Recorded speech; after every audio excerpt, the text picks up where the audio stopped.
नमस्कार, आप देख रहे हैं क्राइम 24 आवर्स। मैं हूं आपके साथ ज्योति कन्नौजिया। आइए नजर डालते हैं खबर की ओर। अहमदाबाद में साइबर धोखाधड़ी का एक और मामला सामने आया, जिसमें साइबर गिरोह द्वारा चुनावी फंड के नाम पर लोगों से पैसे ऐंठने की शिकायत की गई। शिकायत के आधार पर पुलिस ने गिरोह के एक सदस्य को गिरफ्तार कर लिया। अहमदाबाद साइबर क्राइम में शिकायत दर्ज की गई थी कि टैक्स लाभ देने का लालच देकर नेशनल कांग्रेस पार्टी यानी एनसीपी के नाम पर चुनावी फंड प्राप्त कर लोगों से धोखाधड़ी की जा रही। पुलिस ने शिकायत के आधार पर धोखाधड़ी करने वाले गिरोह के एक सदस्य को गिरफ्तार कर लिया। सोशल मीडिया अकाउंट में नवंबर 2023 में पोस्ट किया गया था। इसका संचालन बटवा का आमिर शेख कर रहा। वहीं साइबर क्राइम ब्रांच ने आमिर शेख को गिरफ्तार कर पूछताछ की। मास्टरमाइंड आमिर शेख ने यह पोस्ट बनाया और अगर लोग एनसीपी पार्टी को फंड करेंगे तो उन्हें टैक्स में लाभ दिया जाएगा, बदले में 10% कमीशन देना होगा। साथ ही एनसीपी जमाकर्ताओं को फर्जी पर्ची दे रही थी। उस वक्त राज्य के 86 लोगों ने टैक्स बेनिफिट पाने के लिए 2 करोड़ 80 लाख रुपए ट्रांसफर किए थे। इसके कमीशन के तहत आमिर शेख को 10 लाख से अधिक की रकम मिली थी। मास्टरमाइंड आमिर शेख 12 फेल था और लोकसभा चुनाव का आ रहा था। इसी वजह से जब इस घोटाले का ख्याल आया तो पुलिस ने 3 अन्य आरोपियों की भी पहचान कर ली है।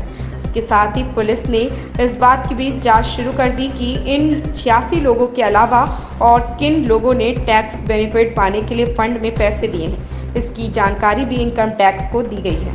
આરોપીની ધરપકડ કરી છે, કયા ગુનામાં ધરપકડ કરી છે, કોણ છે આરોપી, કયા રાજકીય પક્ષ સાથે જોડાયેલો છે, આખી શું મોડસ ઓપરેન્ડી છે, શું આખો બનાવ છે? સાયબર ક્રાઇમ પોલીસ સ્ટેશન ખાતે એનસીપી પાર્ટીના જે ટ્રેઝરર છે એમના દ્વારા એક ફરિયાદ નોંધાવવામાં આવેલી હતી કે જેમના દ્વારા એ હકીકત બતાવવામાં આવેલી હતી કે એમની પાર્ટીના નામે કોઈ અજાણી વ્યક્તિ સોશિયલ મીડિયામાં અલગ અલગ જાહેરાત આપીને 100% ઇન્કમ ટેક્સ રિબેટ મળશે એવી રીતના કહીને એમની પાર્ટીના નામે ફંડ ઉઘરાવી રહ્યા છે। તો એ બાબતની એફઆઈઆર આઈપીસી અને આઈટીએફની અલગ અલગ કલમ હેઠળ નોંધી સાયબર ક્રાઇમ પોલીસ સ્ટેશન દ્વારા આગળની તપાસ કરવામાં આવી હતી, જેમાં અત્યારે આ તપાસના અંતે એક મુખ્ય આરોપી જે છે મોહમ્મદ આમિર શેખ એમની અમે ધરપકડ કરી છે। અને તપાસમાં જે મોડસ ઓપરેન્ડી બહાર આવી છે એવું છે કે આ લોકો એનસીપી એક એક્રોનિમ છે, ખરેખર એમને નેચર સિરિયલ પેકેજિંગ નામની એક ડમી ફોર્મ ઊભી કરી છે અને એ ફોર્મનું જે અકાઉન્ટ છે MS એનસીપીના નામે અકાઉન્ટ ઓપન કર્યું બંધન બેંકમાં અને પછી એ અકાઉન્ટમાં સોશિયલ મીડિયામાં જાહેરાત આપતા કે આપ આ પોલિટિકલ પાર્ટીમાં ફંડિંગ આપશો તો આપને 100% ઇન્કમ ટેક્સ રિબેટ મળશે। જ્યારે લોકો દ્વારા કોન્ટેક્ટ કરવામાં આવે છે ત્યારે લોકો પાસેથી ફંડ મેળવી અને એની સાથે એવી ડીલ કરવામાં આવે છે કે જે બી ફંડિંગ કરશે એ એમને પરત અમુક એની જે ટકાવારી છે 5 થી 10% કમિશન લઈને એ પરત આપી દેવામાં આવશે। એટલે આવી રીતના લોકો પાસેથી ફંડિંગ મેળવી અમને પોતાનું કમિશન મેળવી અને પછી ત્યારબાદ એમને એ ફંડિંગ પાછું આપી દેવામાં આવે છે। સર, કેટલું ફંડ અત્યાર સુધીમાં ઉઘરાયું, કોની પાસે ટોટલ આંકડો શું છે અને શું રિલેટ આપવામાં આવતું કે નહોતું આવતું? પ્રાથમિક તપાસમાં એવું જાણવામાં આવ્યું છે કે આ લોકો આ જે પર્ટિક્યુલર ક્રાઇમ છે છેલ્લા 6 મહિનાથી કરે છે અને પર્ટિક્યુલર એમની જે એક્ટિવિટી વધી છે એ નવેમ્બરથી એમને વધારે ફંડ ઉઘરાવવાનું ચાલુ કર્યું છે। અત્યાર સુધીની તપાસમાં એ બહાર આવ્યું છે કે ટોટલ અંદાજિત 86 લોકોથી 2 કરોડ 80 લાખ જેટલું ફંડ ઉઘરાવવામાં આવેલું છે અને જેટલા લોકોની અમે તપાસ કરી છે એમને રિબેટ આપવામાં આવેલું છે અને ફરીથી પૈસા આપવામાં આવે છે એમનું કમિશન કટ કરીને। એટલે બધા પૈસાનું એમને ફ્રોડ નથી કરેલું, બટ કમિશનના નામે લોકો પાસેથી ઉઘરાણી કરીને એ પૈસાનું ફ્રોડ કરેલું છે। સર, આ વ્યક્તિ કોઈ એનસીપીની અંદર કોઈ હોદ્દા ઉપર છે ખરો? ના, આ પ્રાથમિક તપાસમાં પોતે એનસીપીમાં કોઈ હોદ્દા ઉપર નથી। અત્યારે એક કોઈ ફાઇનાન્શિયલ કંપનીમાં ડીમેટ અકાઉન્ટ ખોલાવવાનું કામ કરતા, આપેલા ઇવેન્ટ ઓર્ગેનાઇઝેશનનું બી કામ કરતા હતા।